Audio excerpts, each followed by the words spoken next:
apa aja sih core dari front end development? Jadi dari masa ke masa tetap kita nggak bisa lepas ya dari namanya HTML, CSS sama JavaScript. Jadi tetap core-nya dari front end dev ya tiga ini. Jadi jadi dari kuliah sampai nanti kerja kurang lebih tiga ilmu ini harusnya akan terus kepakai sih. Lalu setelah dari tiga ini apalagi gitu ya. Jadi gimana cara kita bisa jadi baik ya di front end? Nah, yang pasti yang pertama itu learn the fundamentals. Fundamentalsnya tiga tadi itu, HTML, CSS, JavaScript, eh, harus semuanya sebisa mungkin kita harus bisa explore ya. Lalu kalau udah, karena kita udah cukup mature ya di dunia web development, jadi tuh kita udah cukup banyak ada framework dan library ya. Nah, yang populer itu tiga ini sih, React, Vue, Angular. Terus sebisa mungkin ya kalian bisa coba sih eh, development di mungkin salah satu ya yang paling sering dipakai sih React sih. React yang cukup dipakai di mana-mana. Jadi setelah belajar fundamentalsnya, kalian juga bisa start explore ya ke popular front end framework. Habis itu kalau kalian udah cukup oke dari fundamental, dari framework juga udah cukup familiar. Nah, nanti kalian ke depan tuh bisa explore ke advanced topic sih. Ya, salah satunya yang tadi responsive design ya, yang cross platform UI kita bisa bagus, itu masuk ke dalam advanced topic. Terus juga ada SEO, terus juga website performance. Terus kalau kalian suka dengan animasi juga ada animasi menggunakan JavaScript sama CSS. Terus juga kita butuh explore kayak JavaScript library sih. Jadi walaupun kita semua misalnya udah bisa juga tetap explore sih kayak library apa yang menarik yang bisa kita implement di website kita ya. Terus dariku juga ada tips ya kayak advanced topic tuh bisa belajar dari mana, terus roadmapnya dari mana aja itu bisa coba pakai roadmap sh.frontend ini ya. Mungkin aku show dikit contohnya. Nah dia tuh udah cukup bagus ya front end developer ini roadmapnya. Dia kayak ngasih tahu kita sih kayak front end perlu belajar apa aja sih. Jadi yang aku pakai sampai sekarang kayak belajarnya kayak gimana itu aku belajar dari sini sih. Nanti dia kayak ngasih tahu HTML perlu pelajarin apa aja, CSS juga perlu apa. Nanti kalau udah JavaScript masuk ke framework, lalu dari framework ke bawahnya juga ada apa. Nah, yang bawah biasanya yang udah advance deh, yang aku rekomendasi kayak server side, PWA segala. Nah, nanti kalian bisa explore juga di sini ya, kurang lebih. Karena kalau dijelasin satu-satu, mungkin waktunya bakal nggak cukup. Kurang lebih itu sih buat front end ya. Jadi dari awal tanggung jawabnya, lalu apa-apa aja yang perlu dipelajarin dan juga gimana caranya biar kita bisa survive ya. Lalu next topik ke backend. Lalu kalau backend ya lebih refer ke server side development ya. Jadi kita mostly developnya di bagian servernya. Jadi ini kayak backend tuh kayak backbone-nya website kita jalan ya. Jadi buat dia storing data, dapetin data, dan juga proses data ya. Jadi segala sesuatu yang sebenarnya penting ya. Jadi backbone-nya kita sebuah website, tapi nggak langsung kelihatan sama user sih. Nah, cuma di sini cukup kompleks biasanya belakangnya. Oke, jadi apa aja sih responsible-nya dari backend? Jadi yang pasti yang pertama ya server side logic ya. Bagaimana request atau database tersebut diolah menjadi output yang dibutuhkan oleh front end ya. Jadi eh, ya dia harus memproses dan juga memvalidasi misalnya supaya front end-nya dapat berjalan dengan baik. Terus juga ada data modeling dan manajemen. Nah, ini bagaimana men-save data atau write atau membaca data dan mengakses biar lebih efisien. Jadi mostly kan eh, backend berpengaruh dengan data ya. Jadi kayak front end ngirim data, lalu backend nanti bakal bantu save segala macam. Nah, itu dia butuh data modeling dan manajemennya. Jadi dia harus bisa juga bertanggung jawab kayak kira-kira database yang optimal seperti apa, cara save-nya seperti apa. Nah, semuanya tuh masuk ke scope tanggung jawabnya backend. Jadi backend harusnya nggak jauh-jauh ya dari database. Jadi pasti mostly lebih ke logic dan database sih, cara integrasinya dan macam-macam. Lalu yang terakhir dia yang building API atau application program interface. Nah, API ini yang dipakai cara komunikasi ya dari backend ke front end, terus juga begitu juga dengan sebaliknya. Nah, nanti ini tanggung jawabnya backend. Nanti API bakal aku jelasin lebih dalam di belakang ya. Dan juga aku kasih contoh sih. Kira-kira tiap hari tuh yang aku kerjakan tuh contoh API-nya seperti apa gitu ya. Lalu bagaimana ya cara kita menjadi ahli ya di backend development? Lalu kurang lebih sama sih kayak front end ya. Jadi pertama sih kita lebih baik kayak learn popular programming language dulu sama framework. Jadi di sini kalian tuh bisa kayak lihat-lihat di artikel atau lihat-lihat di survei ya.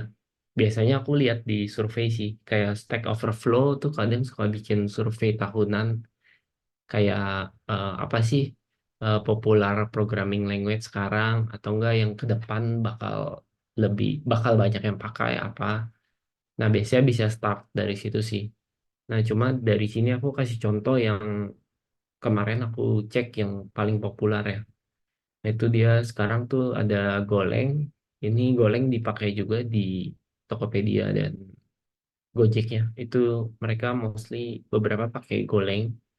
Terus pakai juga Java sama Spring Boot. Ini juga dipakai buat yang hot code cukup lama dan kompleks di GoTo itu masih pakai sih Java sama Spring Boot. Terus juga ada PHP Laravel, lalu ada Python Django juga. Jadi ini yang kiri itu bahasanya, yang kanan frameworknya. Sorry. Ya, mostly kayak gitu sih. Ini yang paling sering dipakai. Jadi kalian bisa explore. Mungkin kalau backend dari yang ku tanya-tanya dari temanku ya, itu kayak explore satu aja sih. Explore satu dulu sampai master. Nanti harusnya kalau pindah-pindah bahasa udah lebih gampang sih, karena konsepnya udah dapet ya dari satu bahasa. Nah, nanti ada sama kayak front end ya, itu juga di backend tuh cukup luas gitu. Kayak banyak banget advance topiknya. Nah, makanya tuh di industri itu kita kayak dipisahin kan, front end sama backend biasanya, bukan bukan jadi full stack. Nah, karena ini sih, karena kayak di masing-masing role di front end tuh ada advance topiknya masing-masing. Terus di backend juga ada advance topiknya masing-masing. Dan kalau dia full stack jadinya kan dia nggak deep dive ya ke advance topik ini. Nah, makanya biasanya kita role-nya tuh dipecah sih. Nah, kalau di backend itu tuh role-nya yang deep dive itu ada microservice sih. Jadi kayak masing-masing service kita kayak dibikin kecil-kecil sih. Jadi supaya lebih optimal dan bisa jalan paralel gitu ya, lebih cepat. Terus juga biasanya kan backend lebih ke server ya. Ditaruh di server, ditaruh di cloud. Nah, itu kita sebagai backend itu harus bisa improve performance-nya, gimana code kita optimal. Lalu juga kalau server kita taruh di cloud, berarti kan kita harus bayar biaya sewa ya. Nah, biasanya tuh tanggung jawab backend juga tuh gimana cara kita cost-nya dioptimisasi gitu. Jadi sebenarnya aplikasi kita cuma butuh satu database, ya udah itu tanggung jawab kita kayak bikin nggak cost optimalisasinya gimana, bisa code-nya dirapihin lagi atau bisa bikin script yang bisa bikin auto naikin scale-nya. Nah, itu tanggung jawabnya backend juga. Terus juga karena backend itu menyimpan data-data ya yang dikirim oleh front end, jadi si backend juga bertanggung jawab untuk website security sih. Jadi kurang lebih harus cukup ya basic-basic website security harus bisa lah. Mungkin kayak login dan register ya. Atau kayak enkripsi password. Nah, itu bisa mungkin nanti backend mungkin bakal ketemu sih. Terus buat advance topiknya bisa juga pakai roadmap ini. Aku juga dikasih tahu temanku, mereka juga beberapa belajar dari sini. Kayak dia udah pandu juga ya, kayak front end tadi, step by stepnya apa aja dari yang paling awal sampai paling akhir. Ini ada di roadmap sini. Nanti mungkin kalau yang mau explore bisa lihat ya. Nanti aku share aja presentasinya. Lalu tadi tentang API, aku mungkin bakal lebih jelasin lebih dalam ya di sini. Jadi gimana tadi kan kita beda role ya, ada front end sendiri, ada back end sendiri.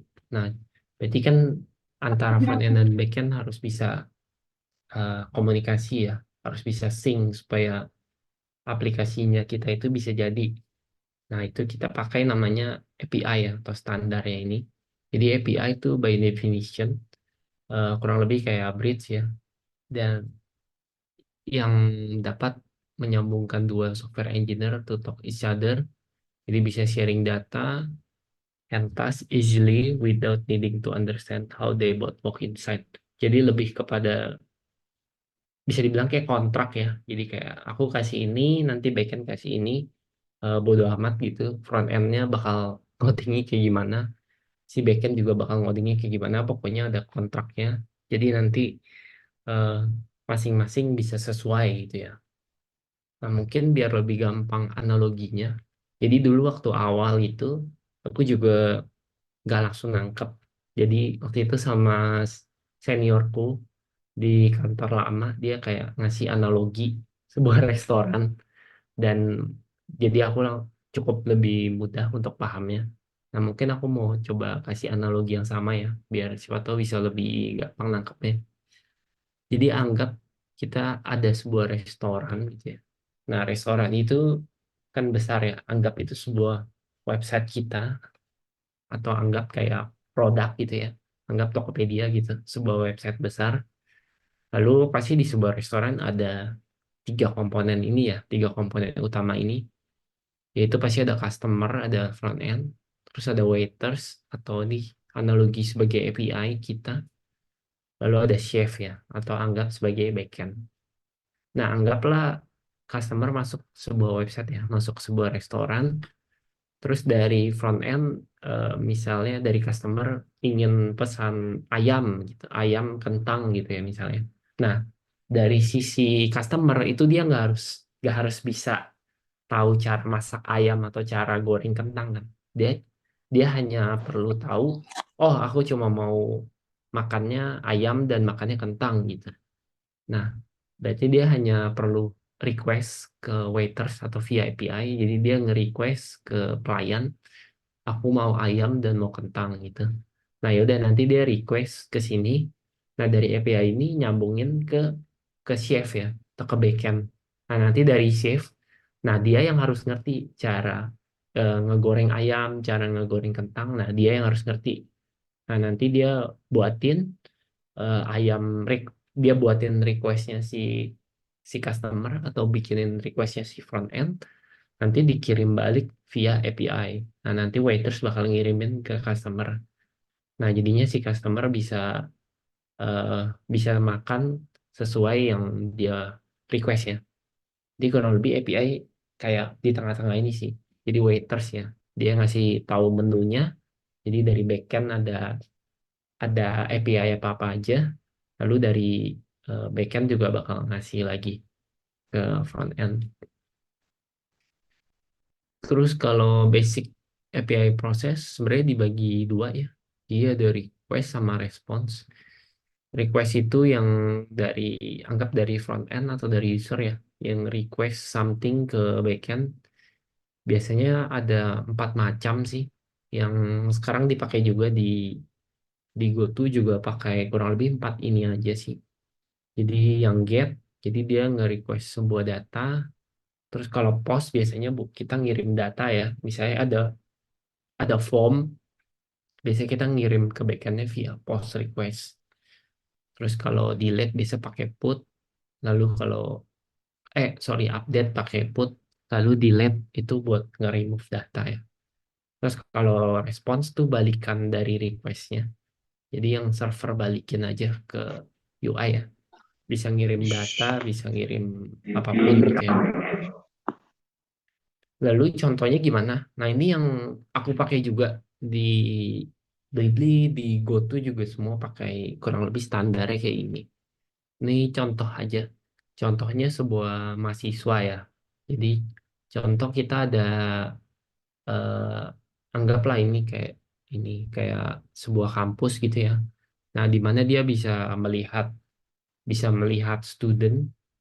Jadi di situ bakal ada ID, ada namanya, terus kayak skornya si student berapa gitu ya. Terus kita juga bisa nambahin student baru gitu. Nah, yang tadi aku bilang biasanya kalau get itu kan buat dapetin data ya. Nah, biasanya nanti kita di API specification yang janjiannya ya, kayak kontraknya.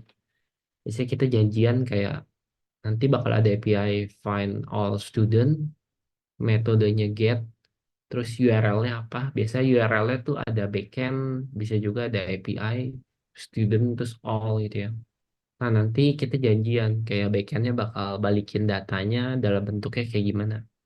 Nah, nanti backend-nya kayak, oh yaudah nanti bakal ku, ku balikin status oke. Artinya eh, backendnya masih hidup gitu ya, backendnya hanya jalan. Terus nanti dia balikin datanya ya dalam bentuk array terus JSON kayak gitu. Lalu dari backendnya nanti bisa janjian juga kayak, kayaknya butuh juga nih buat pagination gitu ya, buat kayak ngasih tahu kayak bisa next atau enggak gitu ke listnya. Nah, tolong dikirim juga. Nah, itu bisa juga kayak gitu. Lalu ini aku kasih contoh satu ya, yang post. Ini contohnya kita mau nambahin student baru ya.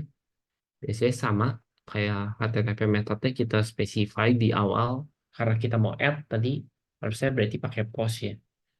Lalu endpointnya apa?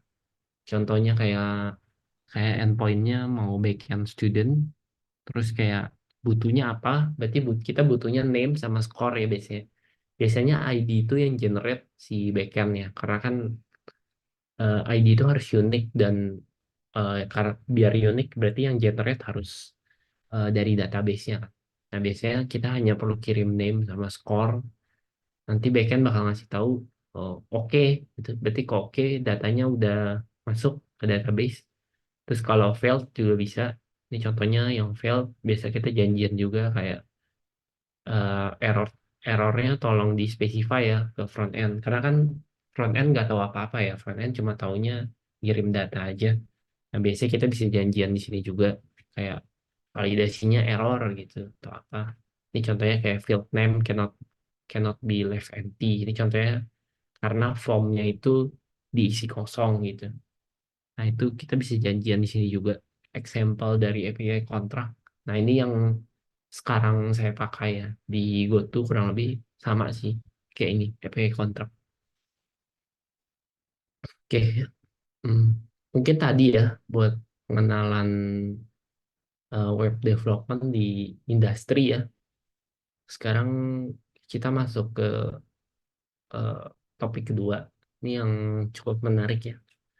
Itu web development. Jadi eh, seperti kayak cerita manusia zaman dulu ya. Jadi itu nggak cuma manusia doang yang evolusi atau apapun. Ibaratnya semua pasti berevolusi ya. Nah, begitu juga dengan web development atau website. Itu semua evolusi. Nah, kalau kalian bisa mempelajari ini dan bisa tahu konsep-konsepnya, dia berevolusinya kemana. Nah, itu kita tuh punya advantage ya. Jadi kita bisa tahu nih dia evolusinya bakal kemana. Nah, kita jadi punya advantage. Ya udah kalau gitu aku fokusin belajar yang nanti aja gitu. Supaya nanti yang lain belum pada bisa aku jadi bisa duluan. Jadi gimana? Jadi kita bisa outstanding terus gitu ya di dunia web development ini.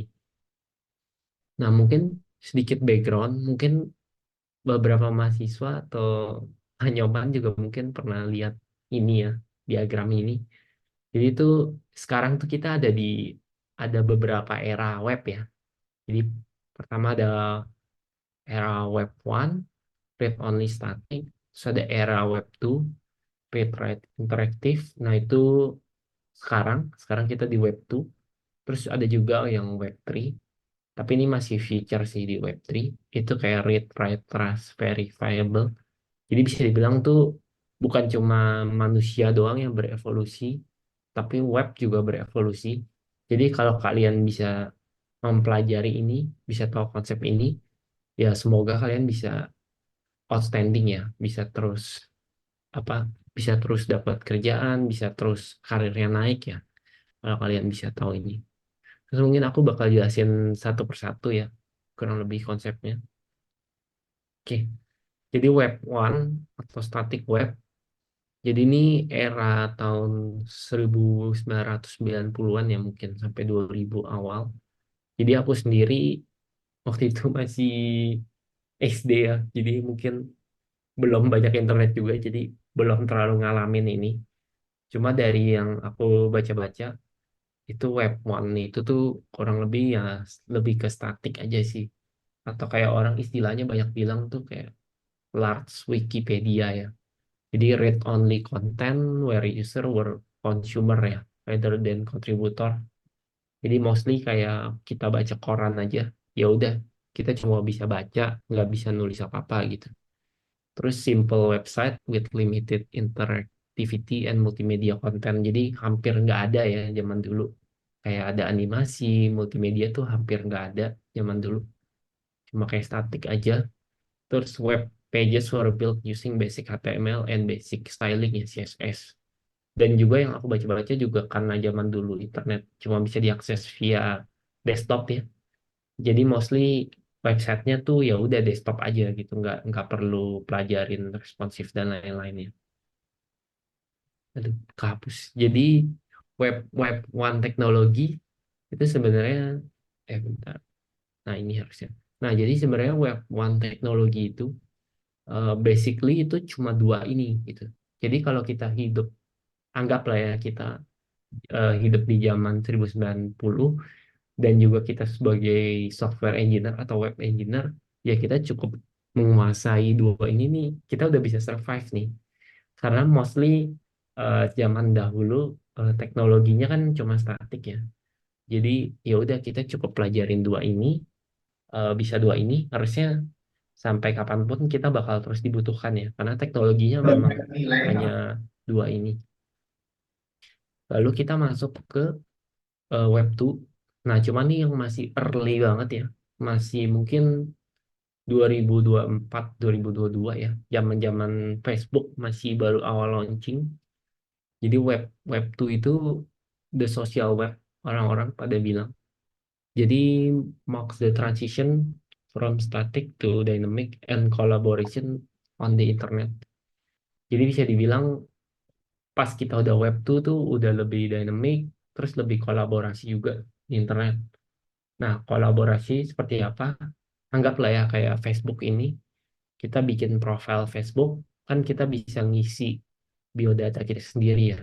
Jadi udah bukan lagi kita melihat konten yang disediakan, tapi kita juga udah bisa contribute. Kita bisa bikin profil kita bisa bikin data-data kita di sini gitu ya. Nah, tadi yang read and write, jadi si user kita itu bisa contribute. Lalu ada high interaction, user generated content, jadi eh, udah bisa berinteraksi ya, kayak udah bisa chat di Facebook awal-awal mungkin belum bisa, cuma akhir-akhir kan udah cukup bisa chat. Terus user generated content yang tadi aku mention, kayak kita bisa bikin profil kita sendiri. Habis itu di awal-awal web 2 itu tuh yang paling booming ya sosial media ya.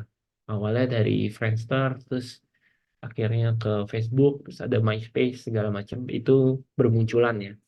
Rise of social media and blogging juga dulu cukup hype ya zaman dulu. Nah, teknologinya apa? Nah, teknologinya makin meningkat lagi gitu. Dari yang sebelumnya kita cuma perlu belajar HTML dan CSS, sekarang banyak. Sekarang karena ibaratnya website sosial media berarti kan pasti butuh logic juga di front end-nya ya. Jadi zaman dulu tuh butuh juga kayak JavaScript, terus ada juga jQuery. jQuery sebenarnya lebih lebih ke JavaScript juga, cuma dia lebih eh, nge-shorten kita punya JavaScript sih. Jadi beberapa utility sama library itu udah dibundle ke jQuery, jadi kita bisa ngirim request juga via jQuery ya, Ajax. Terus juga pas early web 2 itu juga mulai ada backend-nya. Jadi zaman dulu tuh dari yang ku baca itu tuh Python sama PHP sih yang paling terkenal ya. Nah, cuma zaman dulu tuh database cuma satu, itu cuma MySQL ya. Sekarang udah banyak banget. Nah, cuma zaman dulu tuh kalian tuh cukup belajar ini aja, kayak anggap 6 ini, 6 ini itu 7 ini kalian master, itu kalian pasti survive ya di zaman-zaman yang early Facebook tadi atau early MySpace. Itu kalian cukup pelajarin ini, itu kalian eh, udah bisa survive dan udah pasti dapat kerjaan dan lain sebagainya ya. Nah, lalu kita masuk ke era sekarang ya. Nah, era sekarang itu kita sama konsepnya masih web 2, tapi sekarang tuh udah lebih advance ya. Jadi ada advance website dan advance system. Nah, ini contohnya sekarang banget ya. Itu lebih ke maturing of the web. Jadi yang sebelumnya masih early, sekarang udah lebih mature. Nah, mature-nya dari mana? Contohnya kayak kita tuh udah transisi lebih advance dan comprehensive system ya. Jadi zaman dulu tuh mungkin sosial medianya lebih ke lihat profile, lihat upload foto biasa. Nah, sekarang tuh udah kompleks ya.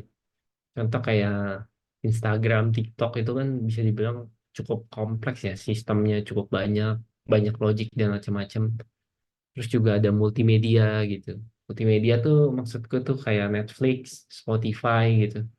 Zaman dulu kan kita kalau mau, zamanku ya waktu masih kecil kalau mau nonton ya udah cuma apa? Cuma pakai DVD gitu. Sekarang semuanya tuh udah ada di internet. Bisa streaming, bisa apa, semua bisa. Jadi tuh ibaratnya dari yang kompleks itu sekarang udah bisa di website. Terus bahkan e-commerce ya. E-commerce juga bisa, udah mulai banyak sekarang. Itu kan dari kita lihat, belanja, bayar, semua bisa di-handle via website. Jadi sekarang tuh udah mature, semuanya udah bisa di-handle ya. Hampir semua use case kompleks dari depan sampai belakang itu udah bisa di-handle di website. Lalu eh, sama perubahannya, jadi dari yang dulu lebih ke teks sama image ya, zaman dulu kan Facebook cuma paling upload foto, lalu teks. Nah sekarang tuh udah banyak ya, bisa video, bisa short form konten, bisa kayak short segala. Sekarang udah lebih mature. Habis itu zaman sekarang yang membedakan banget dari zaman dulu, itu sekarang tuh lebih ke mobile first sih, mobile first experience ya sekarang, sama responsive design. Jadi kalau zaman dulu pengguna mobile, jadi sebelum waktu Facebook awal-awal tuh belum booming smartphone ya. Jadi tuh mostly website-nya dirancang buat desktop. Nah sekarang eranya smartphone, eranya mobile apps, jadi semuanya lebih banyak diutamain untuk mobile dulu ya. Karena kan memang user terbanyak sekarang di mobile. Jadi sekarang biasanya fokusnya ke mobile. Nah teknologinya apa aja di web tuh sekarang? Nah sekarang tuh udah beda ya dari zaman dulu early ya. Kalau zaman dulu early itu biasanya kita pelajarin bener-bener core-nya kan, kayak HTML, CSS, JavaScript itu, atau enggak ada untuk backend tuh pelajarin bahasanya gitu. Terus kita nge-coding ulang dari scratch gitu. Nah, karena sekarang udah mature, jadi namanya teknologi udah lebih mature, berarti tuh udah banyak pengguna kan. Nah, nggak mungkin kayak tiap orang tuh ngedevelop dari scratch lagi, dari nol lagi. Jadi sekarang tuh eranya tuh udah era framework sama eranya library ya. Jadi hampir semuanya ada gitu. Nah, kayak sekarang aja saya di GoTo ya, itu tuh udah nggak ngalamin lagi tuh belajar dari scratch banget. Jadi udah langsung kita pelajarin library sama framework gitu ya. Nah kalau sekarang ya yang aku saranin pelajarin ya ini sih, kayak React.js ya. Itu paling banyak dipakai sih. Dari beberapa temanku yang di luar GoTo juga banyak sih yang company-nya pakai React ya. Jadi kalau kalian tuh sekarang nonjolinnya lebih ke oh bisa framework ini gitu. Nah itu biasanya bakal lebih dilirik ya secara company. Terus kayak sekarang tuh bisa ada React, ada Vue.js. Vue.js sebenarnya mirip-mirip kayak React, tapi dia memang beda aja. Mirip React lah bisa dibilang. Konsepnya juga sama. Nah cuma sintaksnya aja beda. Cuma ada beberapa company yang pakai Vue sih. Jadi aku cantumin juga karena dia cukup populer juga kalau aku cek di survei-survei ya. Terus ada juga Next.js yang cukup populer. Eh, ini yang sampai sekarang masih dipakai ya. Di GoTo pakai ini Next.js, di Tokopedia juga pakai. Terus ada juga terakhir Flutter ya. Jadi aku udah deskripsiin mana yang paling banyak dipakai aja yang aku tampilin. Cuma sebenarnya yang lain juga banyak ya kalau mau dieksplor. Cuman yang paling populer. Nah, Flutter itu tuh ada teknologi baru yang bisa bikin kita nge-coding sekali, anggap kita nge-coding sekali, nah itu bisa jalan di Android dan bisa jalan di iOS. Nah, cuma sekarang tuh Flutter ada ngebikin sintaks baru lagi, maksudnya yang versi terbaru, itu di web juga udah bisa jalan. Jadi ibaratnya kalian pakai Flutter tuh bisa nge-coding sekali, tapi bisa nge-handle web. Eh, nah, itu teknologi baru sekarang ya, jadi kayak berkembangnya cepat banget dari framework sama library. Terus kalau backend juga sama, karena udah mature juga, jadi udah nggak scratch lagi dari PHP dari Python tuh udah nggak scratch itu lagi. Tapi sekarang udah eranya era framework ya. Nah ini kayak di GoTo itu beberapa masih pakai Spring Boot, Spring Boot kayak backend library-nya, backend framework udah dibantu banget kalau udah pakai ini. Terus ada juga yang pakai Golang. Terus kalau di JavaScript itu pakai Express.js. Atau kalau di PHP itu juga mostly udah pakainya Laravel ya, nggak hampir nggak ada yang pakai PHP murninya lagi. Bikin dari awal maksudnya semuanya. Cuma sebenarnya language-nya tetap PHP, tapi dia biasanya udah lebih fokus pelajarin langsung Laravelnya aja. Terus kalau database juga udah berubah ya. Sebelumnya sebelumnya cuma ada MySQL gitu misalnya. Nah, sekarang tuh udah banyak ya. Nah, ini contohnya dua ini yang banyak dipakai di sekarang ya. Itu PostgreSQL itu sebenarnya sintaksnya hampir sama kayak MySQL, tapi fiturnya lebih, kalau aku baca-baca dia lebih rich feature dan juga performance-nya lebih kencang sih. Nah, makanya kenapa zaman sekarang banyak orang lebih banyak pakai Postgres. Terus ada MongoDB, nah ini juga kayak NoSQL ya. Ini kayak teknologi baru lagi. Jadi kalau dulu kita kayak SQL lebih ke nyimpen datanya via table-table. Nah sekarang kalau dengan MongoDB, dengan NoSQL tuh kita simpennya as a dokumen gitu ya. Jadi jadi kita nggak perlu join-join lagi. Jadi setiap orang punya dokumen sendiri. Jadi kita butuh apa, tambahinnya langsung di dokumen. Nggak perlu bikin field baru di table gitu. Itu juga teknologi makin berubah ya. Jadi setelah kita lihat tuh dari web one sampai web 2 sekarang itu tuh changesnya kan banyak banget yang harus kita pelajarin. Nah kalau kalian tuh jadi kalian tuh supaya survive ya harus bisa mengikuti ini gitu kan. Suka nggak suka ya. Ya, bahkan saya juga kadang masih kewalahan harus ngikutin ini, kayak berubah terus gitu ya. Nah ini yang terakhir tuh eh, ini yang sekarang juga. Jadi itu web tuh sekarang juga eh, bisa dibilang kayak ada AI revolution ya. Ini yang sekarang lagi hype. Sama juga perubahan juga buat aku juga berasa berubah. Nah, sekarang tuh website web tuh hampir semua website web tuh itu udah diintegrasi ke AI teknologis. Itu udah pasti sekarang.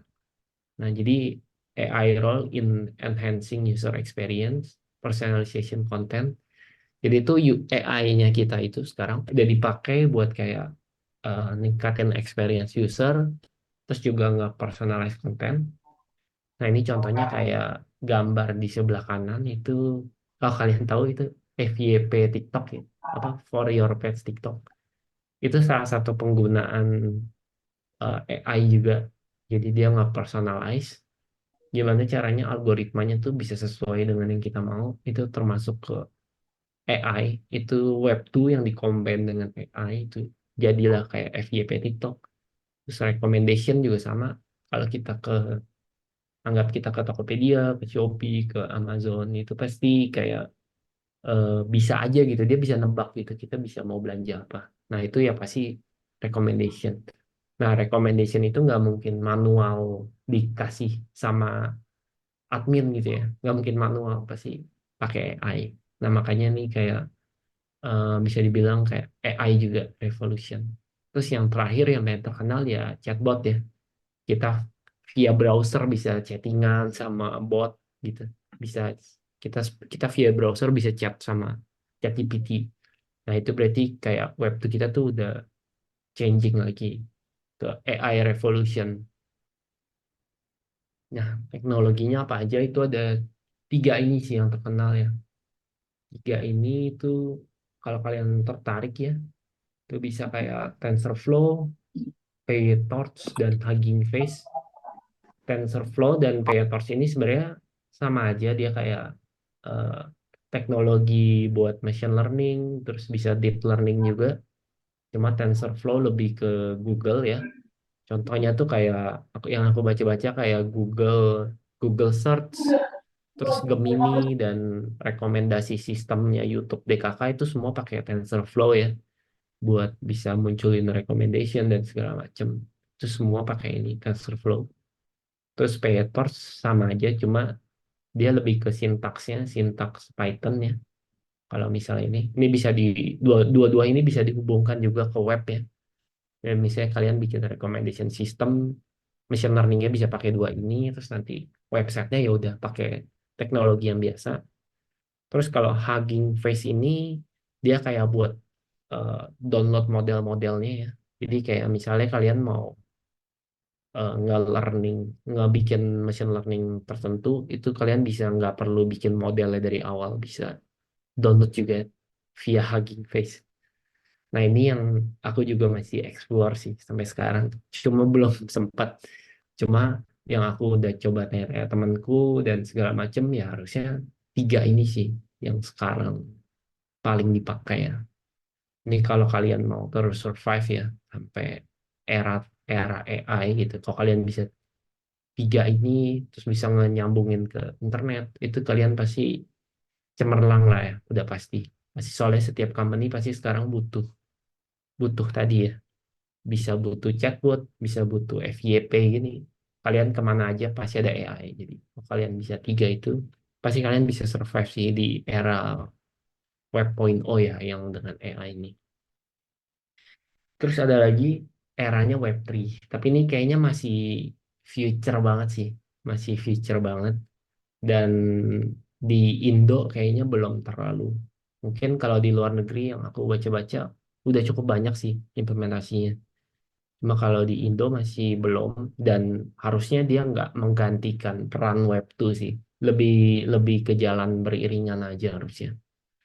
Jadi Web 3 ini yang paling baru sekarang.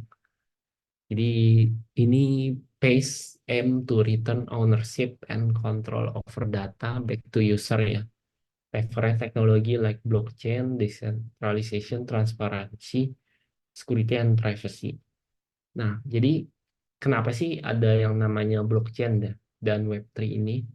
Jadi itu karena di Web 2 itu semua data kita itu kan disimpan sama Facebook lah ya, anggaplah ya. Anggap kita Facebook atau Instagram gitu. Nah, zaman era Web 2 itu kan ada server terpusat ya, yaitu di Instagram, berarti Instagram punya server, Facebook punya server gitu. Nah, karena centralization itu, jadi itu datanya nggak transparan. Semuanya semuanya disimpan semuanya disimpan oleh pihak pihak ketiga ya.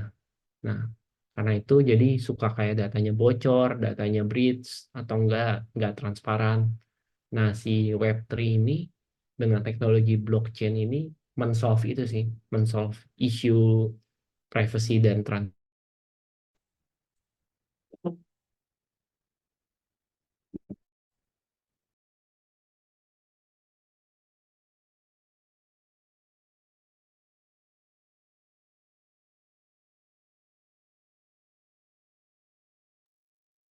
Sepertinya terputus ya ini ya, Pak Hans.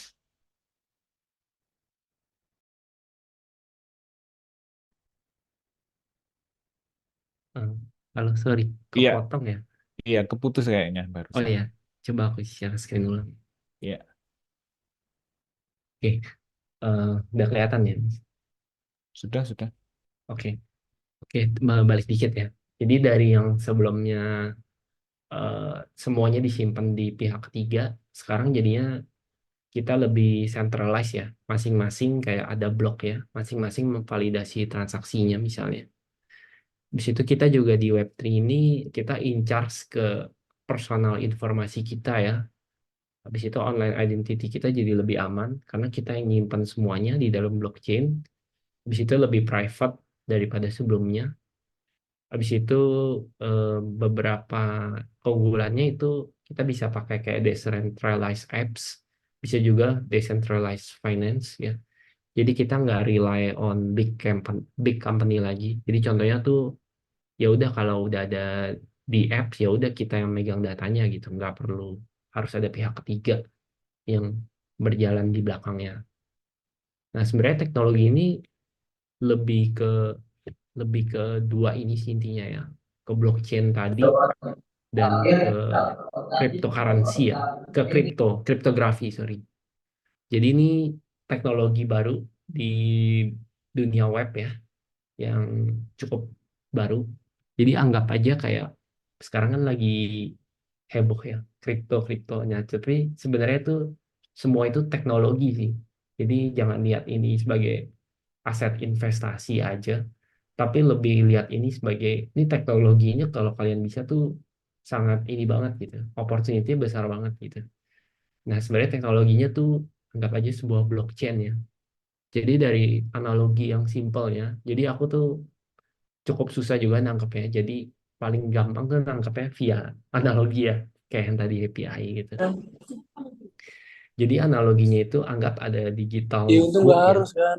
Wah, ya Nah, udah. digital notebook itu eh, semua orang itu, jadi semua orang itu bisa baca. Jadi anggap aja kayak database decentralized. Jadi database ini semua orang bisa baca gitu ya. Nah, tapi itu nggak semua orang nggak bisa edit dan nggak bisa edit sesukanya dia gitu. Jadi masing-masing notebooknya ini dibagi-bagi ke orang.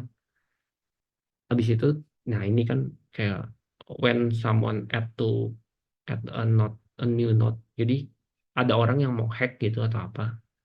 Nah, orang-orang tuh harus harus jadi semua orang kan punya kopinya, terus anggap saya mau ganti gitu bukunya. Nah itu tuh nggak bisa karena tiap orang punya kopi yang sama terhadap buku ini. Jadi kalau bukunya saya coret-coret, buku saya pasti ketahuan, oh nih bohong nih gitu, karena semua orang punya data yang sama. Nah jadi kalau kita mau nambahin, anggap kita mau nambahin transaksi baru atau nambahin konten baru, nah itu tuh di buku lain harus kita tambahin juga. Nah jadinya tuh decentralized ya. Jadi ya tiap orang punya kopi berbeda-beda, tapi kalau mau edit dan lain-lain tuh semuanya harus diedit juga gitu. Jadi aman, semua orang punya data, semua orang bisa lihat siapa yang manipulasi dan lain-lain. Jadi makanya ini era yang baru ya, eh, menghapus dari yang terpusat. Jadi tujuannya apa ya? Lebih desentral ya. Jadi nggak ada seseorang atau grup yang bisa kontrol notebooknya gitu misalnya. Di situ dikirim ke masing-masing orang punya salinan yang sama. Jadi bisa divalidasi bareng-bareng. Terus its new block information is linked to the previous one using complex math, making it extremely difficult to change order and entries. jadi lebih secure. Jadi masing-masing blok ini kan anggap blockchain ya, jadi blok yang berhubungan satu sama lain. Jadi setiap blok ini di secure ya, pakai kompleks matematik. Itu namanya kompleks matematiknya tuh sebenarnya teknologi kriptografi ya. Habis itu juga transparan karena kayak database kita itu kita taruh di blockchain ya. Semua orang punya salinan yang sama. Nah, sebenarnya teknologinya blockchain ini aja sih simpelnya. Terus ya sebenarnya kriptografi tadi yang bikin dia semuanya aman. Ini kayak contoh simpelnya aja ya. Kriptografi sebenarnya kayak eh, ya kita kayak proses hiding or coding information that only a message was intended for can read it ya. Jadi anggap aja kayak cara kerjanya sebenarnya tiga ini sih. Jadi pertama kita kayak nge-enkripsi aja secret message-nya. Nah ini yang kompleks matematik tadi. Cuma ini lebih simpel aja contohnya. Jadi anggap si masing-masing blockchain punya special key masing-masing ya. Special key dan rules masing-masing. Lalu contohnya kayak message plain text. Terus di enkripsi jadi ciphertext. Habis itu data yang udah terenkripsi ini bakal ditransmisi ya via cloud.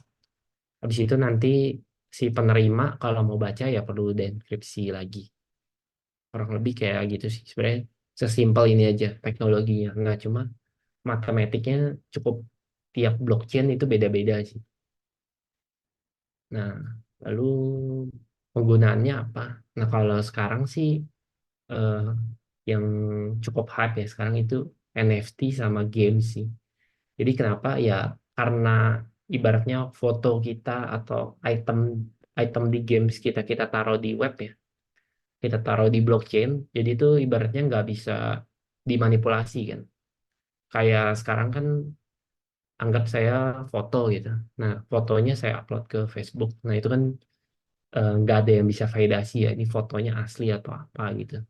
Nah sedangkan kalau di blockchain kan di save-nya ke dalam blockchain, datanya ada di sana. Nah jadinya sekarang tuh kepake buat itu, buat kayak bisa tiketing, bikin website tiket ya. Cuma tiketnya di save di blockchain atau bisa bikin NFT atau foto-foto ini bisa bikin games. Games biasanya buat items ya, sama kayak itemsnya. Kalau zaman dulu kita main game online kan, misalnya kita bayar ya, bayar beli pedang gitu. Nah kita kan misalnya di websitenya tulisannya rare gitu. Nah kita gimana taunya ini beneran rare gitu. Nah sedangkan sekarang kalau datanya ditaruh di blockchain kan jadi lebih terverifikasi ya. Oh ya udah nih beneran itemnya rare gitu. Terus tadi juga sama sih DeFi atau di app. Nah cuma sekarang karena masih baru banget, mostly cuma buat wallet aja sih, wallet cryptocurrency ya ini ya. Cuma nanti ke depan harusnya bakal banyak sih implementasinya buat macam-macam juga. Lalu kalau teknologinya itu yang tadi aku bilang, jadi itu anggap aja database. Jadi database-nya tuh banyak ya.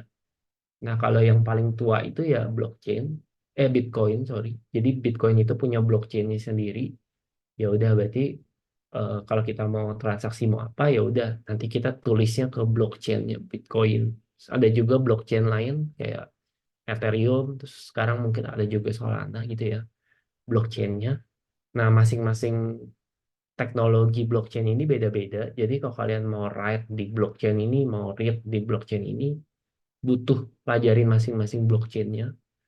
Nah, cuma kalau programming language-nya yang aku baca kurang lebih tiga ini sih. Jadi ada namanya Solidity ini baru nih kayak bikin smart contract. Jadi kita mau nulis something di blockchain, di Ethereum, di mana itu bisa pakai Solidity. Kalau di Solana nulis blockchainnya bisa pakai Rust. Terus JavaScript juga kepakai. Ini biasanya kita tuh tetap butuh web kan. Jadi kita mau interaksi di interaksi ke blockchain, tapi kita tetap butuh webnya. Nah, webnya biasa kita pakai JavaScript. Biasanya tuh di website ada kayak SDK gitu. Jadi software development kit biasanya pakai JavaScript sih. Dari masing-masing blockchain ini ada nge-provide kita. Biasanya via JavaScript ya, kalau kita mau interaksi ke mereka. Nah, overall itu sih perubahannya. Terus nih terakhir banget ya. Jadi gimana nih setelah pelajarin web development, terus evolusinya gimana sampai sekarang? Nah, kira-kira gimana cara kita nge-adapt-nya ya? Ini yang sampai sekarang masih aku lakukan, yaitu pertama always be curious ya. Jadi kita harus nggak boleh menutup diri ya, harus lihat perkembangannya. Kayak saya gitu, apa? eh, jadi nggak cuma fokus di kerjaan aja, tapi kayak masih research nih AI apa sih gitu, terus Web3 apa sih gitu. Nah, cara tahu paling simpelnya ya, paling gampang ya kita cari artikel lah ya. Nah, aku biasanya pakai ini daily.dev ini. Dia kayak ngasih tahu kita kayak eh, ada news-news baru apa, ada teknologi baru apa. Nah, biasanya tuh kita harus selalu curious, terus juga harus riset-riset ya. Dari mana. Nah, itu yang aku masih lakukan sampai sekarang. Habis itu setelah kita curious, berarti kita udah baca artikel, kita udah tahu teknologi baru. Jadi misalnya kita udah tahu nih ada AI ini, ada blockchain ini misalnya. Ya udah kita nggak boleh cuma sampai situ aja, tapi ya harus dicoba ya, exploring ya, dikit-dikit gitu. Nah ini contohnya kayak ini yang aku kadang kalau lagi agak free ya, kadang saya coba kayak cari-cari tutorial gimana cara nge-code Instagram gitu pakai React gitu.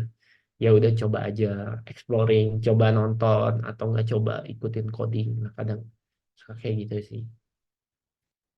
Terus yang terakhir, ya udah kita sekarang kan teknologi udah makin canggih ya. Ya udah kalau bisa kalian tuh udah explore, udah coba, ya udah diutilize juga gitu.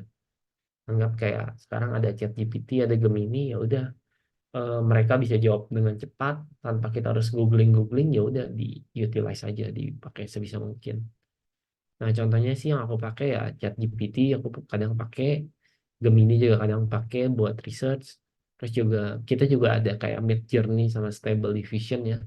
Ini lebih ke generate image ya. Kalau kalian mau belajar, mau bikin infografik deh, kan nih kalian bisa pakai ini. Bisa buat sarana buat belajar juga sih. Oke, mungkin udah sih untuk presentasinya ya dari awal sampai akhir. Mungkin bisa aku balikin ke Pak Nyoman Baik, buat terima Q&A. kasih. Iya, Pak Hans, menarik sekali. Saya pribadi punya banyak pertanyaan ini sebenarnya. Boleh, boleh. Ya, mungkin kita awali dulu, teman-teman. Silahkan kalau ada yang mau nanya, raise hand mungkin, atau bisa via chat. Silahkan. Apakah ada pertanyaan? Menarik sekali ya, karena semuanya diulas dari front end, back end, pemanfaatan AI. Silahkan teman-teman, kalau mau bertanya. Mungkin sambil menunggu Pak Hans, saya ada Ya, sedikit pertanyaan nih. Yang pertama boleh. mengenai cross browser compatibility tadi. Nah, ini Oh juga ya, agak sedikit miss ya kalau seandainya di kelas karena fokusnya itu programming. Nah, mengenai compatibility ini kadang terabaikan. Nah, pertanyaan saya untuk testing compatibility ini apakah ada divisi khusus ya? Mungkin seperti QA gitu di Goto Finance. Apakah si FA ini yang sekalian ngetesin langsung nih? Kurang lebih gitu nih pertanyaannya. oke. Untuk tadi itu mostly kita sebagai FE biasa sebelum kita, jadi kita ada beberapa board ya Pak. Jadi anggap misalnya task kita lagi in progress, terus bisa kita ubah ke in review dan juga bisa kita ubah ke testing gitu ya. Jadi ada beberapa step untuk bisa programming kita selesai. Jadi pertama ya harus dev testing dulu biasanya Pak. Nah itu biasanya aku pakai tools sih. Jadi jadi tools yang saya pakai itu ini Pak. Jadi bentar, anggap kita buka buka apa ya, Google lah ya. Anggap kita buka Tokopedia. Nah biasanya saya pakai ini sih Pak. Ini dia ada extension ya, responsive viewer. Nah ini sih Pak. Ini ngebantu saya banget. Jadi step pertama ya bener, dev testing dulu. Lalu setelah dev testing, kita harus mastiin semuanya berjalan dengan lancar. Nah, saya sebagai front end biasanya pakai ini, responsive viewer ini, anggap Tokopedia. Nah, dia kayak cukup banyak ya, ngebantu kita. Kayak sekali render dia ngerenderin kita iPhone dari XR, iPhone, terus kita bisa atur juga. Terus di bawahnya juga ada iPad ya. Saya iPad, kita bisa cek di iPad website kita ngebreak atau enggak gitu ya. Bisa kita cek dari sini. Terus kita bisa cek juga di desktop ya. Anggap desktop, laptop satu misalnya viewport berapa, laptop dua yang lebih kecil. Jadi harusnya step di GoTo Financial sekarang itu kita dev testing dulu. Biasanya aku pakai ini buat mastiin semuanya jalan dari desktop sampai mobile. Lalu kalau misalnya udah semua jalan via di sini, biasanya saya baru oper ke QA sih, Pak. Nah, nanti dari QA dia harusnya bakal tes ulang lagi. Cuma biasanya kalau QA itu cukup cukup strict. Biasa dia nyoba pakai real device ya. Kalau saya kan pakai browser tapi dikecil-kecilin gini. Nah, biasanya kalau QA dia strict sampai real device dia tesin. Cuma nanti kalau real device-nya udah aman, biasanya udah baru baru boleh pas sih, Pak. Pasnya. Jadi baru bisa di deliver gitu. Ya, menarik sekali Pak Hans. Iya. Karena ya ada bantuan tools juga ya. Kalau nggak Iya, gitu bantuan memang tools. berat juga kalau kita Iya, berat. kerja semua. Ada yang mau Ini sih bertanya mungkin? Menarik sekali ini topiknya. toolsnya ini sih. Jadi karena kita kan sudah di era yang tadi saya ada mention ya, kita tuh di era web 2 yang udah mature ya. Itu kita eranya framework, eranya library. Nah, kalian tuh cari apapun sekarang udah enak. Pasti hampir semua ada solvingnya ya. Contohnya kayak responsive ini ada aja gitu yang bikin. Nah, itu bisa. Jadi sekarang eranya udah lebih enak. Kita harusnya bisa lebih cepat sih kalau mau develop apa dan apa.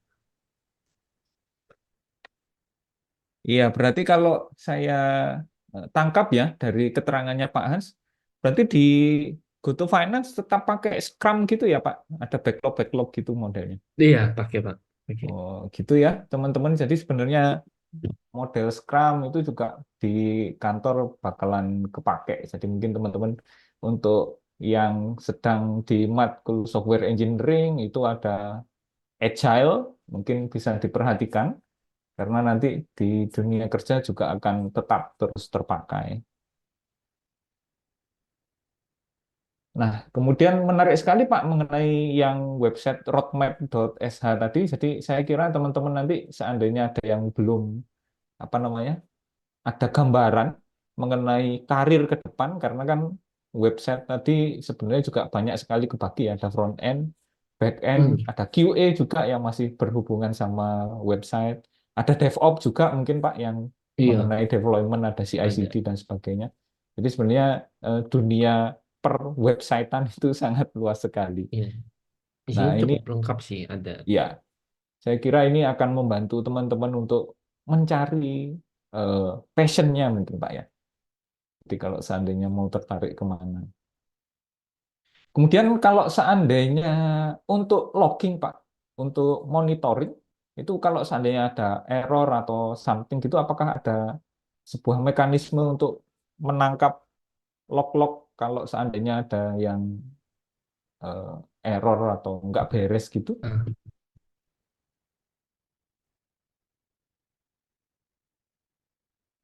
Ya, halo, terputus lagi sebenarnya, Pak.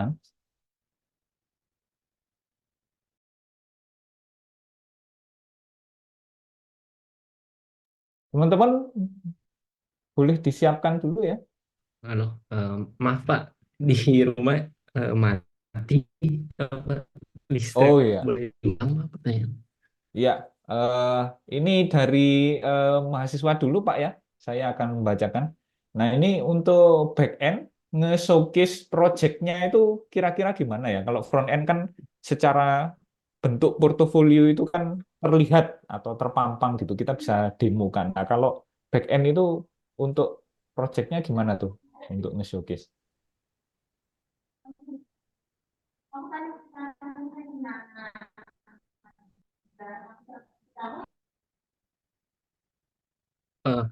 sorry. Saya izin matiin eh, video. Iya, Pak. Perlu saya ulang ya, Pak, pertanyaannya. Jadi kalau untuk eh, jenis pekerjaan yang di back end itu kira-kira bagaimana ya untuk melakukan showcase terhadap proyek-proyek yang sudah pernah kita buat. Nah, kalau seandainya FE gitu kan kita bisa pamer desain ya. Kalau untuk yang back end itu gimana ya caranya nge-showcase?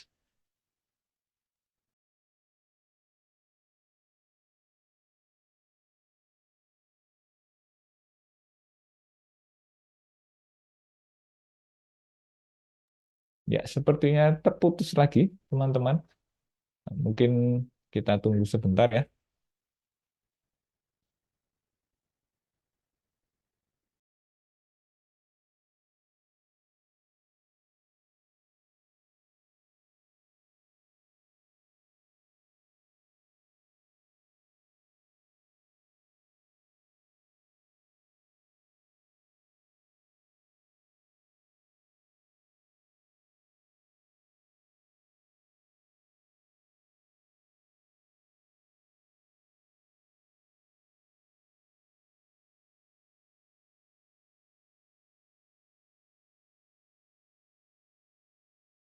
Mungkin bisa disiapkan pertanyaan juga buat teman-teman. Saya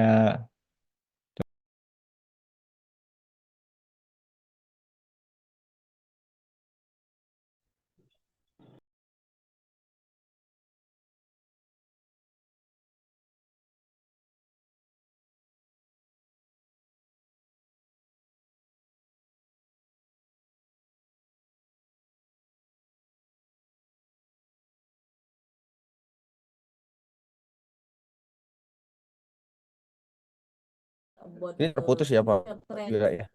In technology. Iya Pak, ini masih saya Also have PM ke beliau provided via for WhatsApp. the schedule Nggak that apa-apa sih Pak. Kita tunggu aja dulu sih. Halo. can choose Oh, ini Ya, Pak Hans. Pak Gimana? Hans. from the Ya, maaf ya, internetnya apa listriknya nggak jepret mati semua. Oh iya iya iya. Ya, Ya mungkin oke. bisa kita sambung lagi ya Pak. Iya, boleh boleh. eh jadi ini ada pertanyaan dari Michael ya.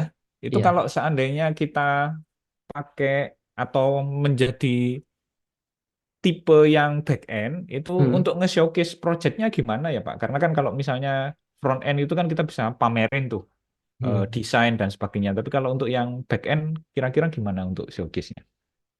Oke. Paling sih kalau backend lebih showcase-nya via via API-nya aja sih sekarang ya. Paling kayak yang aku ada jelasin tadi, jadi kan untuk mengkoneksikan antara front end dan back end butuh semacam API ya, kontraknya tadi ya. Nah, paling sih dari sisi backend lebih ke showcase di sisi sininya aja sih. Kalau misalnya dari backend, misalnya kita udah janjian nih bikin buat student ya, student kontrak gitu ya. Nah, ya udah paling dari frontend kan showcase UI-nya sama flow-nya. Nah, dari backend lebih ke showcase-nya sih. Kalau kita API-nya udah jadi loh gitu. Nah, biasanya kita pakai di GoTo, biasanya kita pakai namanya Postman ini sih untuk nge-showcase si backend-nya. Kalau misalnya API-nya udah jadi, biasanya kita pakai ini. Anggap lah ya. Anggap biasanya kadang kayak gini sih. Misalnya ini buat belajar aja ya, swap PDF ya. Nah, Star Wars API ini biasanya dari backend ya nge-showcase kayak gininya aja sih halamannya kayak ini kita coba nge-query people eh, nanti kayak udah keluar gitu.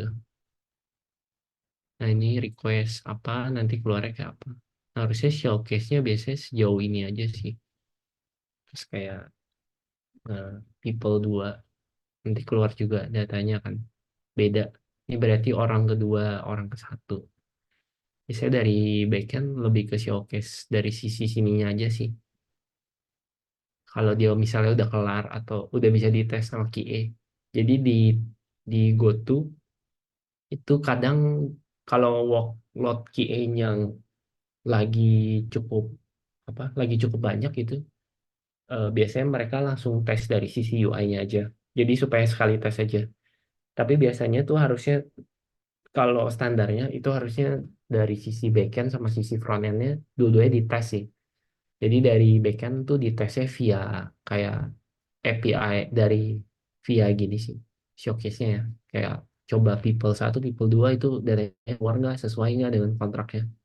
Nah kalau udah sesuai berarti dari backend biasanya udah pas. Berarti ntar tinggal cek aja end-to-end testingnya dari front end-nya. Biasanya dari sini sih kalau dari backend showcase.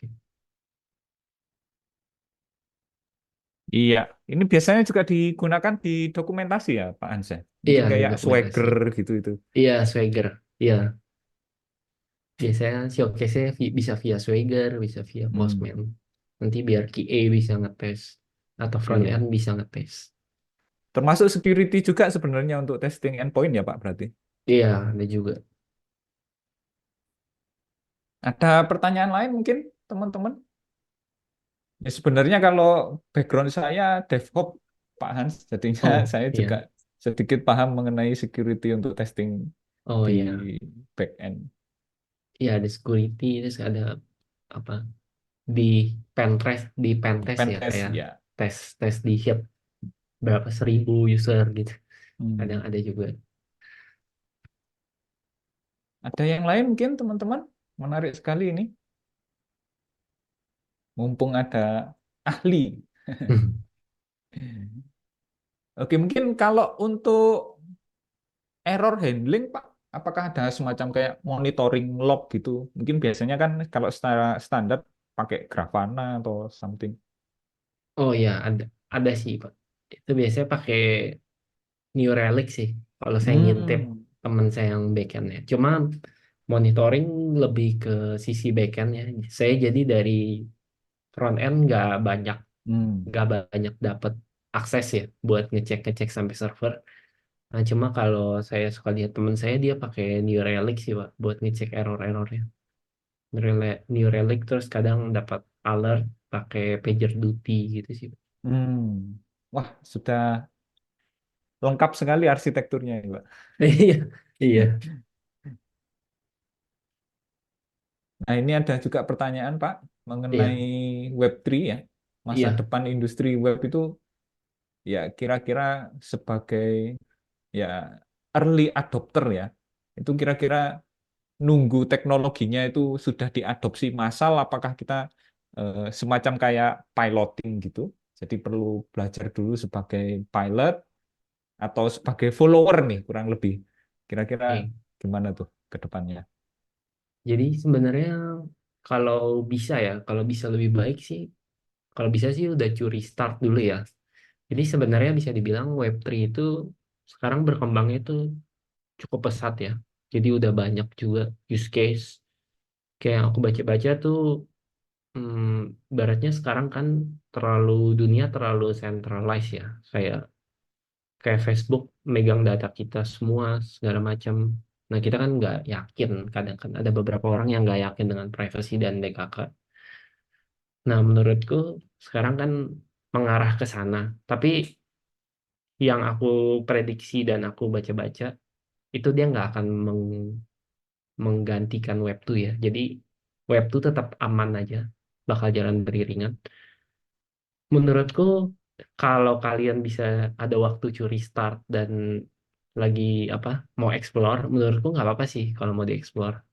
Cuma jujur untuk sekarang, eh, itu kalau aku lihat tuh di US, di Singapura tuh demand-nya lagi tinggi banget Web3.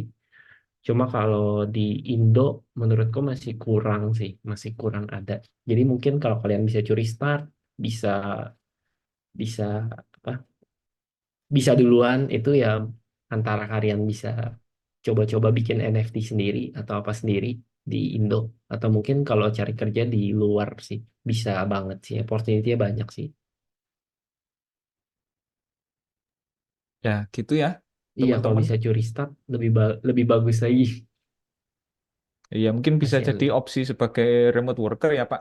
Di Iya, bisa banget. Temen saya ada yang bisa Web3 ya, dia bisa bikin NFT gitu. Sering dapat klien dari Singapura, Hmm. dari US ya. Bener sih Pak, bisa remote working banget. Iya, berarti sifatnya freelance, Pak, atau gimana tuh? Bisa, iya bisa freelance, bisa kadang beberapa banyak yang open juga sih kayak full time tapi remote Oke, bisa menarik juga. sekali ya, teman-teman. Hmm, Opportunity-nya di web development luas sekali ya, dan luas, iya. kedepannya masih cerah juga karena teknologinya terus berkembang. Ada lagi mungkin pertanyaan, teman-teman? Oke, mungkin sambil menunggu, Pak, terakhir dari saya mengenai fenomena bootcamp, Pak Hans.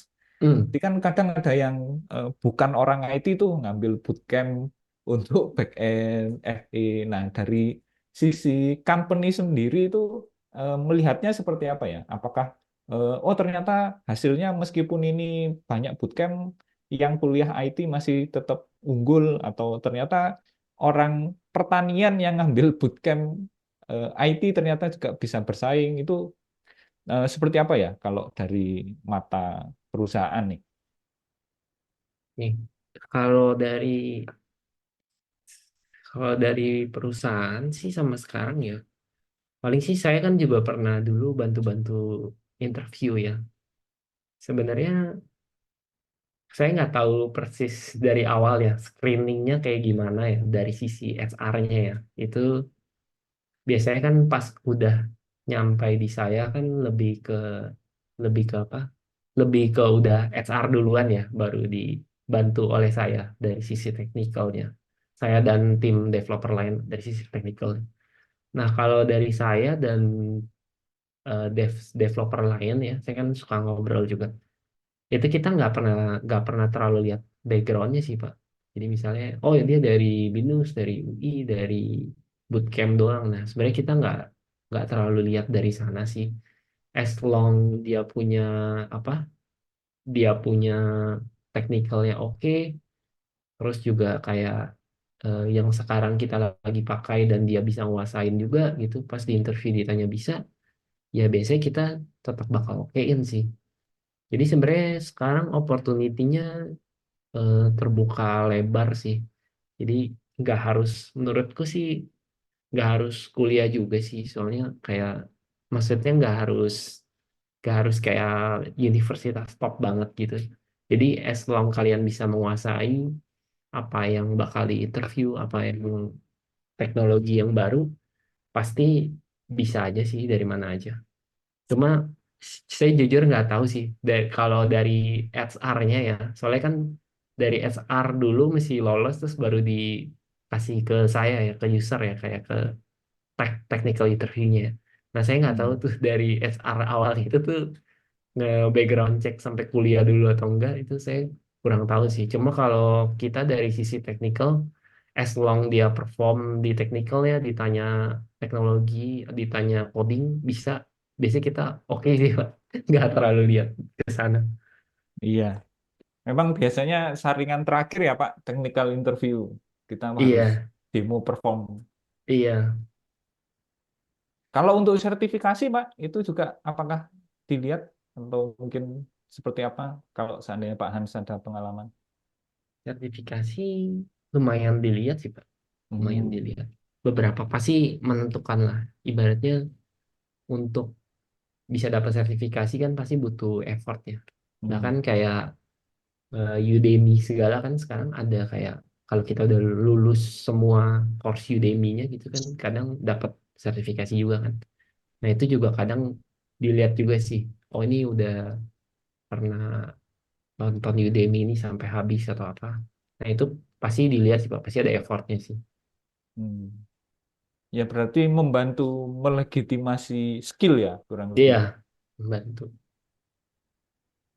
Yang lain mungkin teman-teman silahkan kalau ada pertanyaan.